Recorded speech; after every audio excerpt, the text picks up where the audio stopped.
Today's daf is daf Chav Zayin. So the last thing we learned was that Rabbi Yehuda Nasi is of the opinion that a goy cannot be the one who is a moil, because it says in the pasuk, "After as brisi tishmer," that you shall guard my bris, and v'zaracha acharecha, and your children, your descendants. So therefore, only Eden can. Omar Rav Chizda. Rav Chizda said, we're about 10 lines from the top of the page of Chav Zayin Amar Aleph. We're talking about a goy cannot be a moil. Rav Chizda, what's the reason? My time with Rabbi Yehuda. What's the reason of Rabbi Yehuda? Now, even though we just said, it says in the pasuk Ata et Brisi Tishmer, and so on. But versus Rabbi Yasi, what's going on between Rabbi Yehuda and Rabbi Yasi? So, because Rabbi Yasi says that it doesn't have to be a Yid. Now, if the pasuk is so clear, what's going on here? So, Gemara said there's another pasuk. It says in the pasuk that you have a ger living with you, you bring a korban Pesach. So it says in the pasuk, "Osa Pesach la Hashem hima loy kol zachar." You should mala every zachar. The word la Hashem, is that go back to the word Pesach, but also Pesach la Hashem, or the word la Hashem goes to the word hima? The la Hashem hima loy kol zachar. When you mala, you have to do la Hashem. So it says la Hashem hima. That you have to. It says you should make a Pesach la Hashem. That la Hashem hima. So therefore, a kusi cannot mal as well, because he's maling shaloi lishma. No, it's Rabbi Yehuda. See, this is Rabbi Yehuda Nasi. Rabbi Yehuda says Atas Brisi Tishmer. Sorry, Rabbi Yehuda is of the opinion that he doesn't agree with Rabbi Yehuda Hanasi. He holds that a kusi cannot and a goy can. What's the sort of why kusi cannot? Because a kusi does have a shem har agrees with Avodah Zarah, and says the pasuk la Hashem himel. Ma'ashenkein, a goy will do whatever you tell him to do. I'll go do what I would tell him. And the Shem already asked, we know that when it comes to get, goyim don't actually listen, and we say even though Gabav is no good. So one of the answers is that a get takes a while to write. Mashenkin, a bris milah is a second. So the goy will listen to you for 1 second and do whatever you tell him to do. That one takes a long time. Then Tez gives other answers. So the Gemara go back to the Gemara. So my time Rabbi Yehuda, what's the spot of Rabbi Yehuda? That's why not a kusi is good, is no good, and go good. Why a good kusi no good? To see, but Hashem, he will do it for Hashem, not for other things. But Rabbi Yasi says no. There's another passage where it says himoil yimoil. It says you should mala everyone in your member of your household. Says himoil yimoil. So he does. So therefore, himoil means include everybody. But Hashem himoil. Hashem himoil is referring to the Korban Pesach. That the Lashabida Chaksiv Himel Yimo. Rabbi Yehuda, you're saying it's only limited to what do you call it? That Goyim can, but it says Himel Yimo Kusim can, says Himel Yimo, you can include everybody. Dibra Torah Koloshim Adam. But sometimes the Torah repeats itself across many other places here and many places says he doesn't know what the rule is. So sometimes we say Dibra Torah Koloshim Adam, and sometimes we say Hachiach Techiach Fil Mei Pamim. Asa to asa, hacker, hacker. We have so many other times, and we don't say, "Oh, the Torah is tam dibur Torah." What's the rule? Itmar, we learned. How do you know the milah by a goy is possible? Doru by Papa Mashvei de Ravamar says "Ata as brisi tishmer." It says "Ata brisi tishmer." So it has to be only a yid, like Rabbi Yehuda Nasi said. Rabbi Yochanan says, Himel Yimel. Now, what do we dash in Himel Yimel? So we dash in is Hamol, somebody themselves have a Chiva Mila, then Yimel they Kamala. But if you don't have a Chiva Mila, you can't. This is one of the ayahs they bring, that B'nai Keturah. There's a big machlekes in the Shani of B'nai Keturah. We know that Avraham Avinu Mal all his kids. Do their kids also have a mitzvah, or it's only limited to that generation, the children of Avraham, and that's it? We'll bring it out from here, because if you're going to learn from Himal Yimal, then all the B'nai Keturah, can also do bris milah. Anyway, my benai. At the end of the day, what's the chiluk how you learn? Whether you learn Himal Yimal, whether you learn Hamal Yimal, or we learn from the pasuk Ba'ata. Ma'ikad, what's the chiluk? The Gemara says the chiluk is Arvi Mohol B'Kavoini Mol Ikbenayu. What about these nations that were mal themselves? And they're not hidden. Yes, exactly. The fact that they mal themselves, so they can mal others. Like they have no chiv, they have no mitzvah. Well, you tell me that what? If somebody, just because they mal themselves is good enough, but now we're looking more Nadorim, Koinim, Sha'ani, I'm going to ask that anything that I take from the following people, I am not going to have any hana from. Koinim is like a mega carbon. Koinim, Koinim, Sha'ani, Nena, Mino, Areilim, he used the word Areilim, Areilim literally means people not Gemalit. Mutter Bareli Yisrael, even though the guy's not Gemalit, if he's a Yid, he's all right. But also, so what does it mean? It doesn't matter what you do; it's a matter who's chayiv. So if you see the goyim have no mitzvah, even though the gemalut, it doesn't mean anything. Min hadin is chayiv mila, but it's brought because he's like what do you call it? He since the two brothers died during the bris, he's a hemophiliac, obviously. So then he can't be gemalut either. The lay malul and you're doing a malam. So the man don't have after busy tishma ika. They have a chit. The man don't himal yimal leka. The fact is he's not gemalad. Well, the man don't himal yigal leka. You tell me, but just because he's not gemalad, he's considered not gemalad. It's the same issue. Now we learn koinish and then mulim. If he says in mulim, osir ba'aroli yisrael mutar b'mulim yecham. If he says they won't have any hana for people who are gemalad, then even on arol yisrael is considered gemalad. In other words, even though the poil he cannot mal himself, kick him out. In other words, in the case of the hemophiliac, the halacha says he doesn't mal himself. Here's even a bigger chiddush. For whatever reason they didn't mal themselves, because they have a chiyuv, it's as if he maled already. Halachically. Ika benayu. Taisha already actually doesn't understand. We know there's a rule when it comes to Nedarim, it's Shlosha b'nei Adam, you follow it. When people talk, that's what they mean. What's that to do with halacha? Talking about halacha. So Taisa says we don't stand except for people talk. The people talking has to have some grounding, some basis somewhere. So if we accept that as an oral Yisrael is considered as if it's gemalit, must be because there's a halacha that way as well.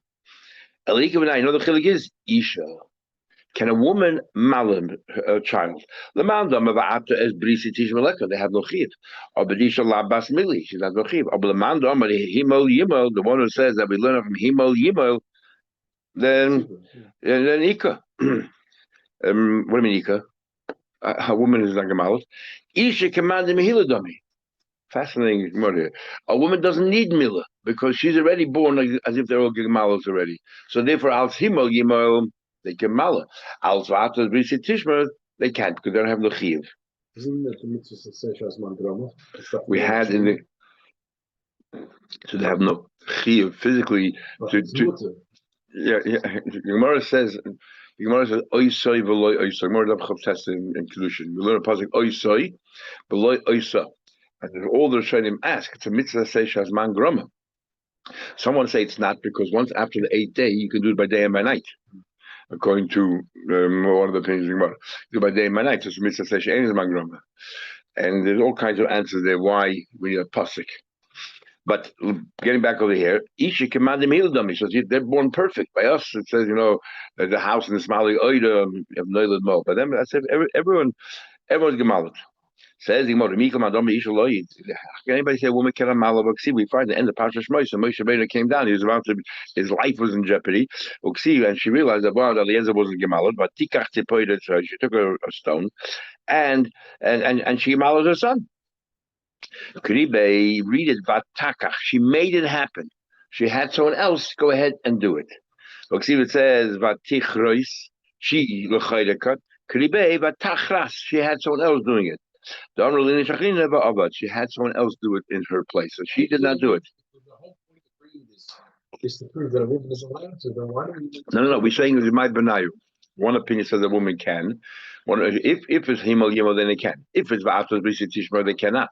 According to one who said a woman cannot, how are you going to explain to Peter? So we say she didn't do it. She had someone else do it. She started and else finished it. And everyone here has and all these others, they're all talking, they all talk about if she has no mitzvah, how can she start? The mitzvah, they bring an eye for shchita that, you can't have a apostle starting the shchita and then someone else finishing it. Because every step of the way is part of the mitzvah. The mitzvah is not the gemara, the mitzvah is the whole way through. Even though by shchita we had a machlek, is the gemara, but shchita mitzvah about saif or not. But as far as the mitzvah is concerned, it's the whole way through by bris milah as well. So how can she start? And so some want to say because Isha commanded Mehila Dami, it's enough for the start. But other ones say a big chiddush that Tzipoida was from Bnei Ketura, and Bnei Ketura had a chiyuv of Mila without Priya. So as far as Himmel Yimel as well, as far as Atlas Brisa Tishma, they also she only did her part of the mitzvah, which is the bris, the Mila without the Priya, and the Priya is Moshe finished. That's what you want to say. I told you before, the Machlekes, the Rambam and others, whether Bnei Ketura's next generations also have a mitzvah or not. So this all revolves around that. Quickly, there's a fascinating medrash. This is brought down in Tzedek. And Taz says you should learn Tzedek. It's brought down in Tzedek that why is it a minig if you're allowed to use a stone, so mentioned in the pasuk, why do we only use a knife? Or so the doctor can use. So he said he brings the medrash. The medrash says Madonna Melech was about to strike Goliath. When David was about to strike Goliath, Goliath was wearing a helmet and a medal, and the stone would not be able to penetrate. So the stone said to the metal, "Do me a favor, open up so I can get in." So the metal said, "What do you give me in return?" "I'll give up my right for bris milah, and you'll do all the bris milahs." That's how it came over to the metal. Okay, and then Drush is a whole bunch of Drush about that medrash. Okay. Says the Mishnah, next Mishnah, we're continuing what you're allowed to use from a goy and what you're not allowed to use from a goy. It says, so before we talk about midwifery and about wetness, now the Mishnah says, Misrapin mehen, again, this is all to do in those times when the goyim, the goyim, you couldn't trust the goy for a minute, and they would definitely try to kill you if they can. That's that was the way it was then. Unfortunately, we see today there's a few people like that as well.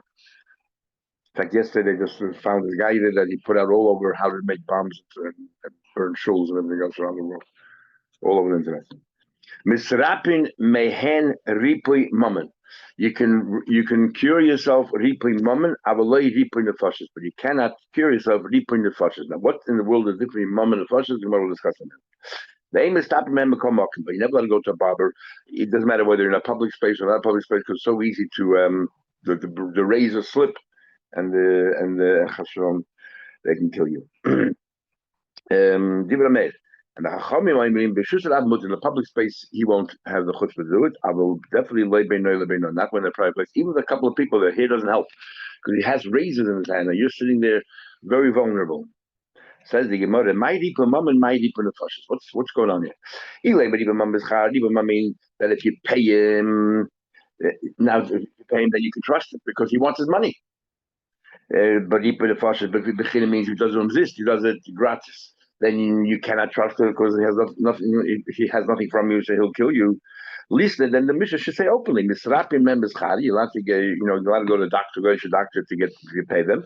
Not if it's gratis. Eliripi mammon means davar she'ein by sakana. There's no sakana. The worst thing he can do is cause you more pain, and you'll have to spend more money on doctor bills. So it costs you only money. Ripun nefashos and so Ripun mom you can go. Saying Ripun nefashos that he can kill you. It's more than just that you have some pains there. That he can actually do something to kill you. Then then you should put yourself in their hands. Even the lancet that you use for bloodletting, if it causes some kind of a hole in your body, you shouldn't go to them. No, but even things which are not a sakana. What do you tell me? You tell me the difference is a sakana, you shouldn't go to them because you're very vulnerable. Masha Ein Kain, if it's not a sakana, even if it's not a sakana. Ellis, what does it even mean? Behemtai, a veterinarian, no problem. What's the worst thing that can happen? You lose money.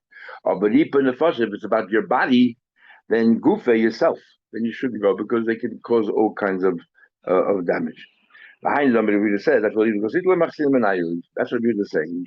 We'll learn more because Rashi because the other Shem have a hold of Shach. If you go to a Goyish doctor, physician, and you just ask him for advice, this medicine is like beneficial or not beneficial? Mutter you can. Why? Because since you're only querying, right? He's not doing any surgery or anything else on you. This physician thinks you're just merely asking him, and you'll ask others as well. You'll ask other people as well. Also, and if he gives bad advice, and other doctors say, "What? Which doctor said that? He should lose his license." Doesn't know what he's talking about. So he's scared. He doesn't want to ruin his reputation. So so that's one exception you can go. Omar Rava says Rava, either Rava said name Rabbi Yechon, Hakaro said name Rabbi Yechon. It was Rabba, and or Rabbi Chizan name Rabbi Yechon. Safik Chai, just to give you an idea how common it was then, or how the Gemara was so convinced that if a goy had a chance to harm a yid, they would. So Safik Chai, Safik Mess. If you're in doubt whether you live or not, a misrapim. Your life is Safik B'Kuach Nefesh. Even though there's a lot of Michal, Shabbat, all these things, but nevertheless, ain't misrapin mehen. You're not allowed to cure yourself from them. Why? Because the suffix whether you live, but a bad he'll kill you. And therefore, you don't put yourself into that situation. Or but vaday mess, if you're going to die anyway, regardless, misrapin man, what do you have to lose? Then you can go up. What do you have to lose? Or you can chayisha. If you do nothing, you still have some time to live. A few hours, and we know from Hilchos in Mariyuma that Mechal Shabbos even for a few hours, because L'chol Pachas, even though it's not Shabbos Harbor, but still, if you can help for a few hours. So L'chayda, what do you tell me? Vaday Meisi, you're allowed to go to a doctor. If you go to him, he'll kill you straight away. I mean, look what's going on here. The moment you go there, he will try to harm you. Mashenk, and if you leave things ready to go, you might live a little bit longer. So why do you have then the right to go? We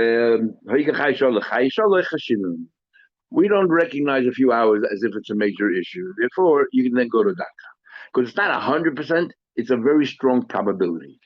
How do you know the l'chayis or l'chashin? How do you know that it's not a significant thing living a few more hours? Because it says by those former tzeroim, and we said somewhere else that those former tzeroim, there were, there's a famine there, and Aram surrounded the Yiddish cities, and they didn't made a circle of, what do you call it here?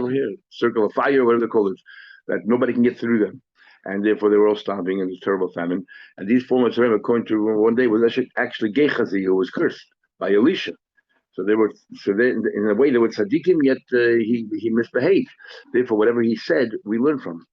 And they saw then, they were starving, and they saw there was from a distance a camp of Aram, and they made a decision. If we stay here, we're definitely going to die. And if we're going to go there, they might kill us straight away, might not. What do you mean? We're going to lose going there. Let's see what they'll do. If they stay here, they might lose a few extra hours. They go, they'll be killed on the spot. Is that right? Is not an issue. Why do we learn from these former Tzeroim? Because there was Gechazi. Others want to say, because why else would it not tell us that? I don't know if that's a strong raya, because that's history. It's telling us what happened. But anyway, so it says here, Imam Manu Nova here.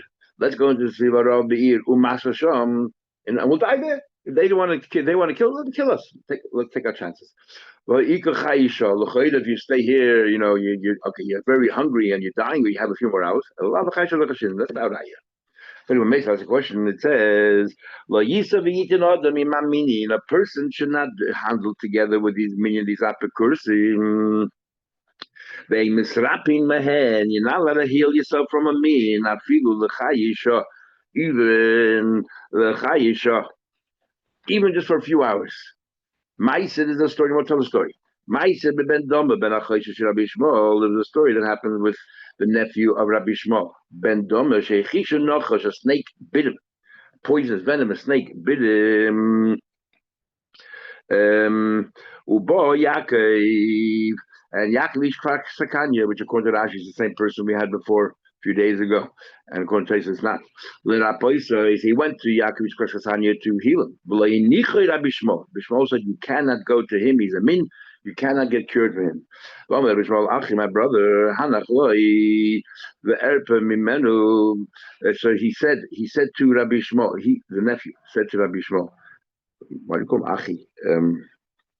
His uncle. Okay, anyway, he said to him, let me go ahead and go get cured from this min. I'll bring rayas from the Torah that I'm allowed to go to this min to save myself or whatever, try to save myself. He's never a chance to finish whatever. The last word he said was mutter. That was the last word he said. Like we had the Rabbi who said the last word is Tahir.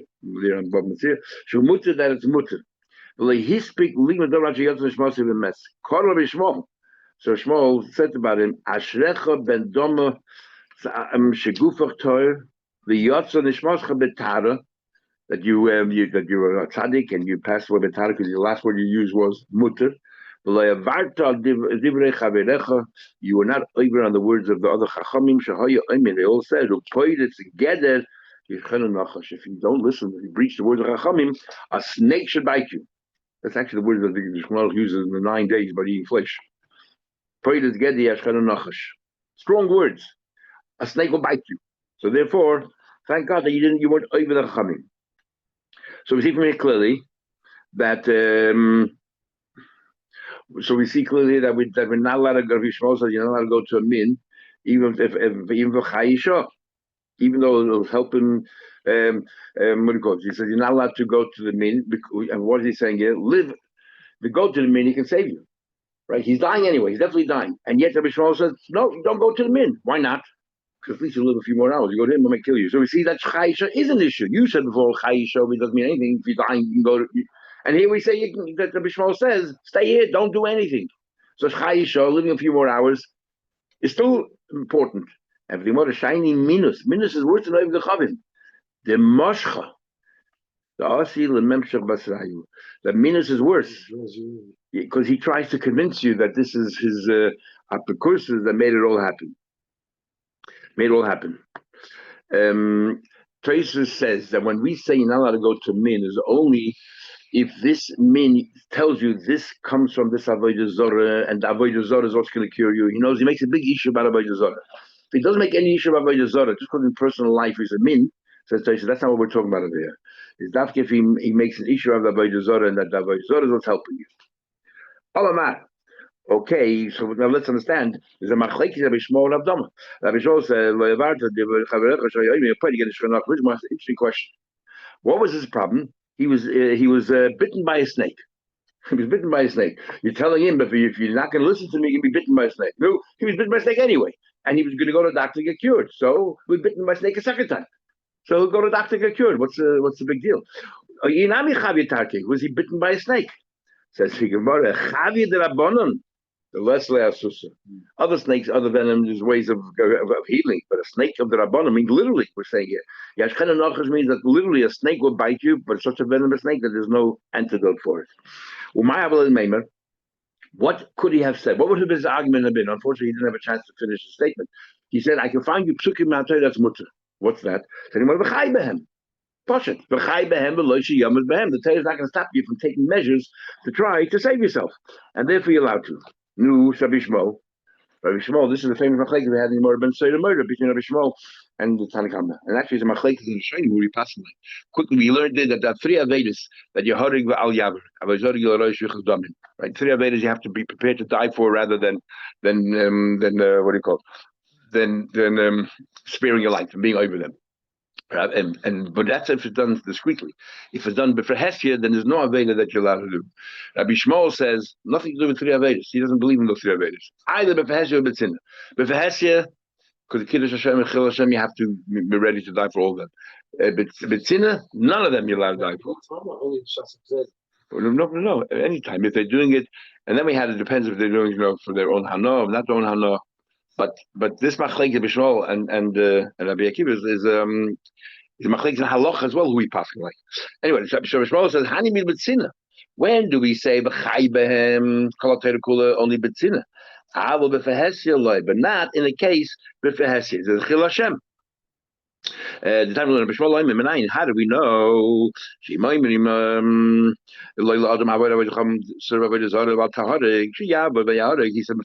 should do Avodah Zarah. So Bishmol agrees with the principle of Chai Behem. If it's Betzina, Yochel B'Hesed openly, Tamleim B'Letzachal Hashem Kachi, Don't be Mechal Hashem Kachi. So different, and that was the Machlekes. Okay, Omar Rabba Bar Chana, and this was an for Hesia with the minutes. Omar Rabba Bar Chana B'Yechem Kol Makesh Mechalun.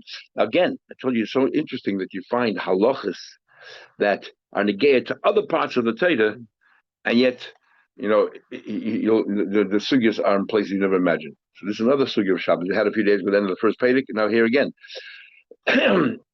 This is all the halachas about sick. Kol makkah shemechalel is a Shabbos. And here again, the Shtana we're eating, as we'll see. Kol makkah shemechalel is a Shabbos. Any makkah that you're allowed to mechal Shabbos ain't misrapin behen. In other words, any makkah, what are you allowed to mechal Shabbos? If it's a sakana, and if it's a sakana, you're not allowed to. What do you call it? If it's a sakana, you're not allowed to go to a goy. Now, it's very interesting. This argues with according to Rashi, some of the Shayim, other Shayim don't agree with Rashi, argues, and Rabbi before we said you're not allowed to even go if there's a puncture from bloodletting, you're not allowed to go to a Goyish doctor. No, I was never allowed to go to a Goyish doctor. I don't care if it's a sakana or not. Here the Gemara said, Rabbi Yechon argues. Rabbi Yechon says, no, if it's a sakana, you're not allowed to go to a Goyish doctor. But if it's not, your life is not a sakana, even in those days, you are permitted to go to a Goyish doctor. In other words, if you're not Mechal Shabbos, then you can go. Any makkah of a chol, that means inside your body, is considered sakana, a misrapin ben. My benayu, what's an example of between the two? Ika benayu, gava yad, gava regel. In halacha, it says, actually in Shulchan Aruch, it still says, the gava yad and gava regel, external, is considered sakana. Today, everyone says doesn't apply anymore. But in Shulchan Aruch, it's brought down. Even the gava yad and gava regel is considered a sakana. It's like a makkah chol, but if you say makkah chol, then gava yad, the top of your hand and the top of of your leg is not a sakana. You can therefore you could go to Goyish doctor. But if the word is that makkah, what do you call it? Anything you mechal Shabbos, then even gava yad gava regel, you shouldn't go to a Goyish doctor. Umechal nezer Shabbos. Any makkah that requires to measure, such a sakana, we have to decide: is he going to live? Is it fatal? Is it fatal or not? Then mechal is a Shabbos. The mechal Shabbos because it's sakana. If you have hot or high fever, is kemaka shel chol dam is like an internal makkah or mechal Shabbos. In other words, there's nothing physically damaged inside your body, but nevertheless, it's considered a makkah shel chol because it's internal, and you mechal Shabbos. And we'll stop everything tomorrow. The Gemara continues discussing a makkah shel chol. This whole sugya is right here. It's amazing in Avodah Zarah. Okay, we'll see you tomorrow, Mitzvah Hashem. Yeah.